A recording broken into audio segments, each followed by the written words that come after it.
Hello and good afternoon. My name is Todd Court, and I'm sorry that I couldn't be with you today as you go through your roundtable discussion, but I wanted to give you some of the data and the findings that we have here at Yale around this question of environmental, social governance data and how it's moving into financial reports. So let me give a brief introduction of myself. My name is Todd Court. I am a faculty member at the Yale School of Management and as well as the Yale School of Forestry and Environmental Studies. And along with Dan Esty, I am the co-director of the Yale Initiative on Sustainable Finance. And I also help here at the Yale Center for Business and Environment. And I've been working in this field for a good 5 to 10 years now around this question of environmental social governance data and how it is formulated by companies, how it is then reported to others, and particularly how it is reported to investors as part of the financial report.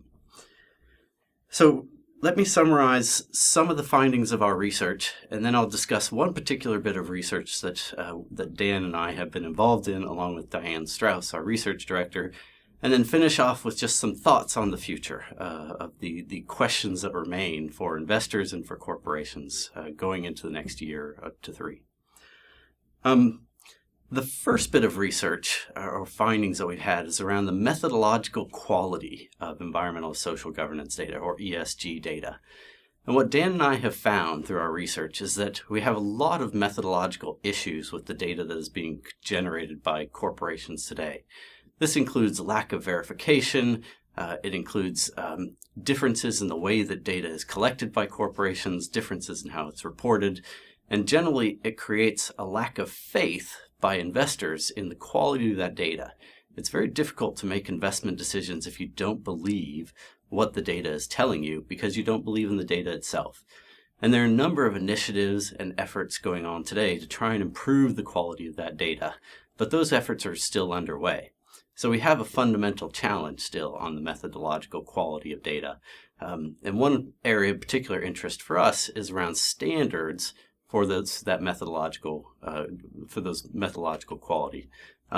How do we create comparability between the way that data is collected so that we can give more certainty to investors? The second challenge is around the application of the data. In particular, we have challenges in the scope and the boundary of corporate data that is produced. So one company, for example, might produce Scope 1 and Scope 2 greenhouse gas emissions, whereas another company might be reporting Scope 3 emissions. And it can be very difficult for investors to tease out those different scopes. We see similar challenges in boundary, where one company might include all of its operations.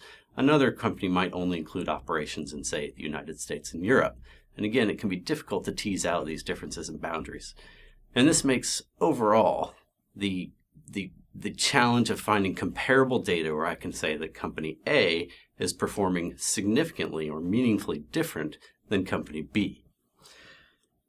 The last challenge that I want to focus on today is around materiality and how data is moved from an environmental social governance voluntary report, like a sustainability report, into a financial report. And there are a number of issues that in crossing that gap or moving between these different disclosures.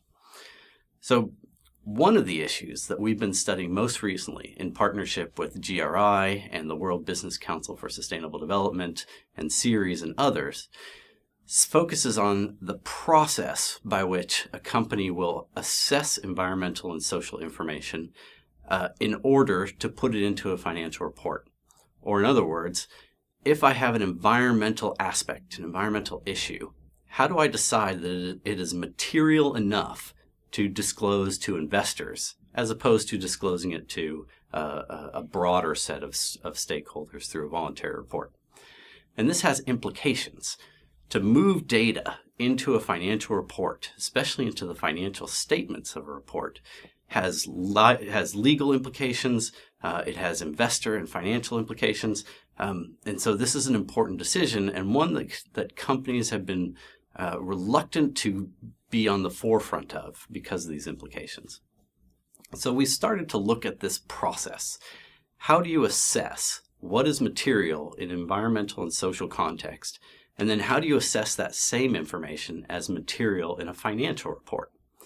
And we've been looking at specifically the kind of information that is reported in both of these two reports, as well as the process by which we undertake that evaluation. So let me start with the first question. Is there a difference between what is reported in a voluntary sustainability report and what is reported in a financial report? And the answer is yes. We looked at 96 companies in the food and agricultural sector over the last 6 months, and we evaluated the number of issues, the type of issues, and the nature of those issues in both voluntary reporting and financial reporting. And we found a significant gap in the number of issues, the type of issues that were reported between financial reporting and sustainability reporting. This agrees with previous research that was done by the World Business Council on Sustainable Development early in 2017, where they looked at companies within their member network and found the same gap between financial reporting and voluntary reporting. And this makes sense. There should be some extra threshold of care for environmental and social issues that are going into a financial report. So we saw this gap. We were looking particularly at food, agriculture, industry or sectors within around the globe. So those 96 companies are all involved in food, agriculture, beverage, etc., including seafood and other sectors like food retail. The reason we chose those sectors is because we were particularly interested in the type of sustainability issues that those companies have to deal with. Food and agriculture is fundamental to a lot of the big sustainability issues that we see today. For example, climate change is inherently dependent on agricultural practices and logistics of moving food. Poverty issues are inherently related to food and agriculture production. Health and obesity questions around the world are inherently related to how we process and retail those products.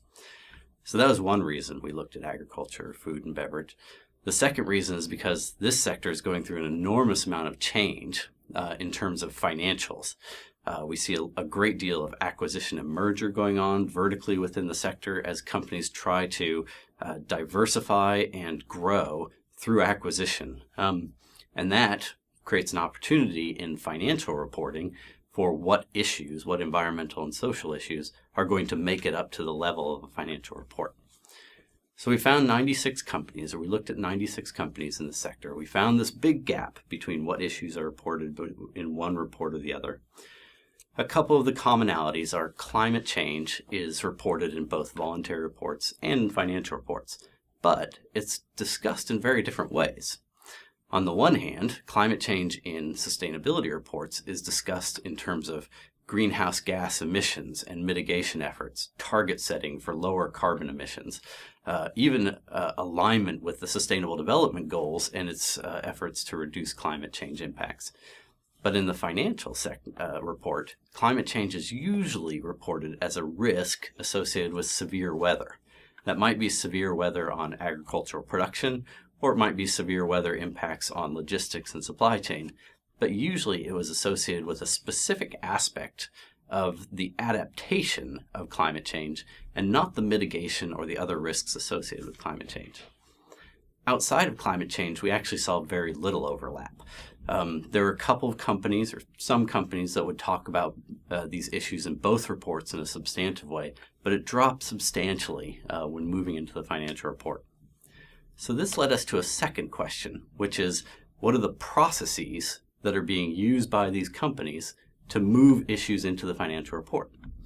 So we were looking for things like, what kind of criteria does a company use when it's assessing whether an environmental or social issue is material enough to get into the financial report? And we were looking for processes like the mechanism that a company uses, such as stakeholder engagement or enterprise risk management processes or any other sort of management system process to evaluate environmental and social risks. And we're looking for commonalities between how companies decided what was material in a sustainability report against how companies decided what was material in a financial report. What we found was generally that there's a lack of information. There's a great deal of transparency on materiality processes in sustainability reports, but relatively little when you talk about the processes disclosed in a financial report. There was a great deal of suggested criteria. So for example, many companies refer to an enterprise risk management process for evaluating risks that go into the financial report. And we can imply that an enterprise risk management approach might have criteria around profitability, might have criteria around overall risk management processes and assessment, but we don't know for sure. And so the criteria, the specific criteria and process between these two reports remains very, very unclear to us. And that becomes one of the big questions going forward is how much transparency do we need? How much transparency can we achieve in order to evaluate how issues are assessed as material in one report versus the other report? The third thing we found was that there's relatively little reference to a standard for reporting and disclosure and materiality outside of sustainability reports. In sustainability reports, we see reference to primarily the Global Reporting Initiative standard. The GRI standard was referenced by almost half of the companies that we looked at, and then a minority were looking at other standards such as the Sustainability Accounting Standards Board, particularly of U.S. companies, and some others. But when you go to the financial report, there's almost no standard referenced. And that's because there are very few standards that are recognized by the financial community in the ESG space. So between the lack of transparency, a lack of standardization, and a lack of comparability in the data, we have real issues in figuring out how we're going to move from where we are today, where there's this enormous gap, to where we need to be tomorrow, which is investors that have decision-useful information that they can use. So in my limited time left, I want to talk about the future. Where does this put us after these bits of research that we've done and as we look forward into what's needed in the market? And bear in mind that there's an enormous need in the market. So the WBCSD has looked across regulations around the world and found almost 2,000 regulations specifically around disclosure of environmental and social information in financial reporting. That's a lot of regulation. That's a lot of governments that are saying these issues need to be discussed in a way that investors can make decisions out of it. So that's an enormous need for processes that will move this information into the financial report. So where are we? How are we going to go forward? So the first need, of course, is around transparency of process. What's unclear at this point is the balance between openly communicating risk assessment processes and criteria of materiality and how we decided what goes into our financial report, taking that transparency and balancing it against proprietary information and competitive advantage, and ensuring that there's no collusion or inappropriate cooperation between companies within a sector. So there's going to be a balance between how open we are about deciding what issues are material and how much goes into how much we protect our own advantage as companies in the space. But nevertheless, that needle is going to move farther towards transparency as we move forward because investors are going to demand it. Investors are already demanding that level of transparency. The second big need that's coming out is to establish a link between material ESG issues and financial reporting. And there are a few trends that we see today that suggest which way this might be going. So one is around expansion of the idea of risk. So many of you will be familiar with the Task Force on Climate-Related Financial Disclosures, or the TCFD, which is an effort that started in the United States and Europe. It's been championed by BlackRock and Larry Fink, as well as Michael Bloomberg of the Bloomberg Company. And the task force has issued a guideline as of last year that recommends a new way to assess the risk that companies face from climate change, both risk from mitigation, i.e. regulations that might cap carbon emissions, but also risk from adaptation and resiliency, i.e. companies that might face risk on assets or discounted value of assets as a result of climate impacts. So severe weather might impact, for example, the business continuity of one of my assets on the ground if that asset happens to be on a coastline that's susceptible to hurricanes or typhoons. So that's one direction, which is this expansion of risk. And we see an enormous amount of investor interest underlying that approach. Investors are very interested in expanding the concept of risk and what kind of information they're going to get in the future around what that risk might look like. And the TCFD in that regard is just the tip of the iceberg. We'll likely see other guidelines coming out soon around other large risks associated with environmental and social aspects. And my guess is that when you look at the Sustainable Development Goals, several of those Sustainable Development Goals are likely to result in new risk assessment guidelines coming out that investors will push. The second big trend we see is around monetization of impact. So this asks companies to look at the environmental degradation and environmental benefit that they create and put it into a common unit of analysis to allow us to compare. And the most common unit is money, is monetary units. So the monetization effort is asking companies to put a dollar value onto environmental and social impacts so we can compare that dollar value against your normal revenue, profit, costs, etc. So we can get take a view as investors on whether you are being net responsible or a net detractor from society based on the monetization of your capitals. And then the third trend we see in disclosure from investors is around discounted value. So this speaks to, many of you will be familiar with the concept of stranded assets in oil and gas. When we look at oil and gas assets in the ground, i.e. resources in play, investors have for a long time been asking what is the technological and economic feasibility of extracting those resources. More and more, they're asking about the feasibility of extracting those resources in a constrained carbon world, i.e. if there is consumer pressure against high carbon industries, or if alternate energy starts to catch up, etc. What are the risks on those assets and the discounting of value of those assets in the future? So those three trends are moving forward, all in tandem.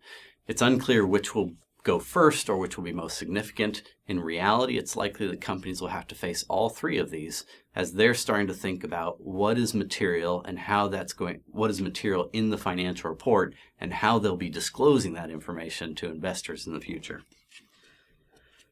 The third big question that came out of the research with the WBCSD and GRI was around this question of balancing the diversity of opinions on what is important versus comparability between stakeholders. And let me give an example of this. If I'm trying to assess what is material, and I'm trying to assess it based on a long list of criteria, what will damage my reputation, what will damage my profitability, what will damage my business continuity, what will damage my ability to work with suppliers or other stakeholders, what's material to my community and my consumers, etc. That's a lot of criteria, and a lot of people are going to have different opinions on what issues will impact on those criteria. So in the absurd case, you could look at any environmental and social issue and find that they're all material because someone out there cares and says that it's material to you. But that's not useful to investors as a tool of judging how one company compares to the other. So there's going to be a balance to be achieved when we move material from voluntary reporting into financial reporting. We're going to have to achieve a balance between how many people or the diversity of opinion of stakeholders on what is considered financially material and what is the real risk that you face. And that's a difficult question to answer and one that we're trying to proceed with now. So for us here at Yale and with the WBCSD and GRI, we're moving forward on those three questions as a part of these roundtables, which you're now participating in. So we're conducting a number of roundtables with corporations, with investors, culminating in March, where we'll bring companies and investors together to discuss these. And eventually we're trying to produce a white paper or handbook on materiality of ESG issues into financial reporting. We hope that you'll take an active participation in this. We look forward to having your feedback on it, and we certainly hope that you'll review and comment on the handbook when it comes out. Thank you. Enjoy the rest of your day, and appreciate your time.